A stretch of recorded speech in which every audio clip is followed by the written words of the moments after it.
Bueno, empezamos a acompañarla, a verla y demás. Gabriela, de lo que ustedes lo han conocido, ¿es una persona violenta? No, no, no, para nada, para nada, para nada.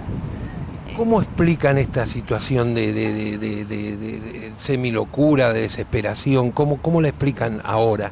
Y bueno, vos usás una palabra que es desesperación y que yo creo que es una desesperación histórica que se viene acumulando y acumulando y que llegó a un punto en el que estalló de la peor manera, bueno, con todo lo que sabemos, las consecuencias que tuvo. Pero de ninguna manera es una persona violenta, de ninguna manera podíamos pensar que podía pasar algo así.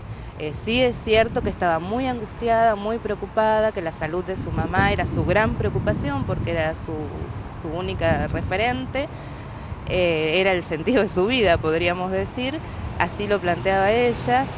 Y también es cierto que, bueno, estas situaciones repetidas y esta gran violencia por la que atraviesa, ha venido atravesando durante tantos años, lamentablemente estalló de la peor manera, ¿no? Y terminó de la peor manera.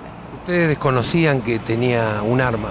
Sí, sí, sí, por supuesto, no teníamos idea de que tenía una... Nunca habló de la posibilidad bueno, de esto que pedía de que el médico de su madre le pidiera disculpas.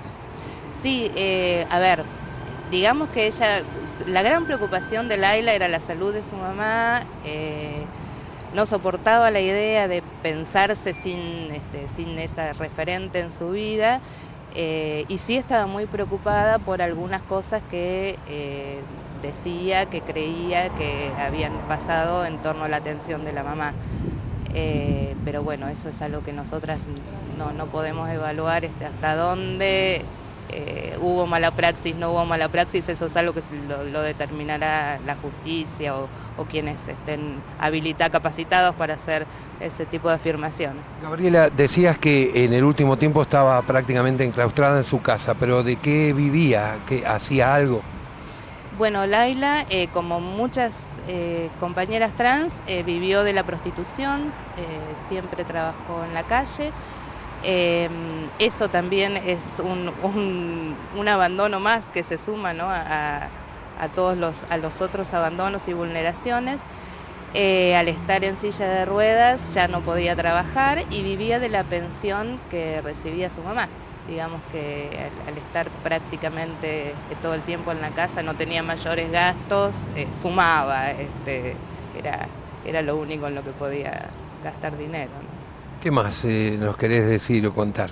¿Y qué más? Bueno, que yo creo que esto, Laila es como la muestra más descarnada de la violencia del sistema heteronormativo en el que vivimos, ¿no? A dónde pone a aquellos sujetos y sujetas que se apartan de la norma, que deciden vivir su género, su sexualidad de otra manera y cómo de alguna forma se castiga y se vuelve a castigar esta condición de esta identidad de género que Laila eligió, esta condición sexual, porque nuevamente si hubo un reclamo cuando estaba a punto de sancionarse la ley de identidad de género, algo que las compañeras trans decían, y con razón, es que las trans aparecen siempre en policiales, ¿no? Y sí, las trans aparecían en policiales y aparecen en policiales porque las asesinan, las matan, las acuchillan. Y esas muertes la mayoría no están esclarecidas. Pensemos en el 2011, hubo 18 compañeras trans muertas y la mayoría de los casos no están esclarecidos. Y bueno, nuevamente, si bien hemos avanzado en el sentido de que tenemos una ley que ahora permite que ese nombre registral se cambie por el nombre de elección, de acuerdo a su identidad autopercibida. Bueno, digamos que esto demuestra que con esa ley todavía nos falta mucho por andar, ¿no? Que volvemos a poner a una trans en policiales, volvemos a poner su condición sexual en el titular, ¿no? Como si ser travesti fuera determinante para que alguien sea más o menos violenta. Se criminaliza doblemente lo que sucedió, que es cierto que es tremendo, es terrible, pero no es más terrible por el hecho de que sea travesti, ¿no? Nos hace pensar en las políticas públicas que faltan para que esa ley de identidad de género, que es de avanzada, tenga efectiva llegada a la cotidianeidad de las personas, ¿no?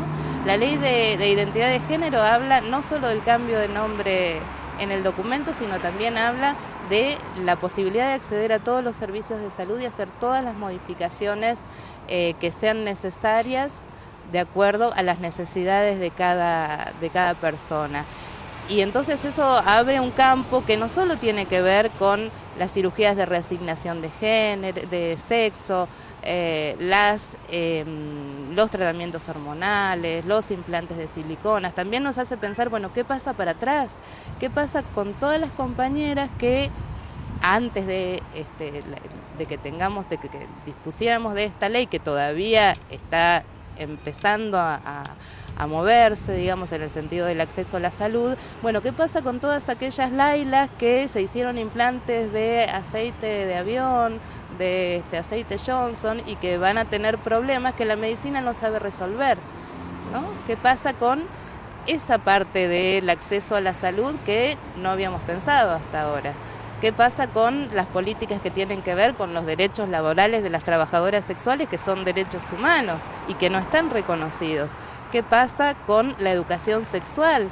Y no digo la educación sexual pensando en la población trans. ¿Qué pasa con la educación sexual en las escuelas? Hay una ley nacional que se sancionó hace años y que todavía en esta provincia no está implementada. Entonces, ¿cómo podemos pensar en dejar de excluir cuando desde los espacios donde deberían arbitrarse los medios para que estas políticas públicas se pongan en funcionamiento no hay respuestas, ¿no? El Estado viene sigue sin dar respuestas, a pesar de que hay leyes que lo obligan a garantizar estos derechos.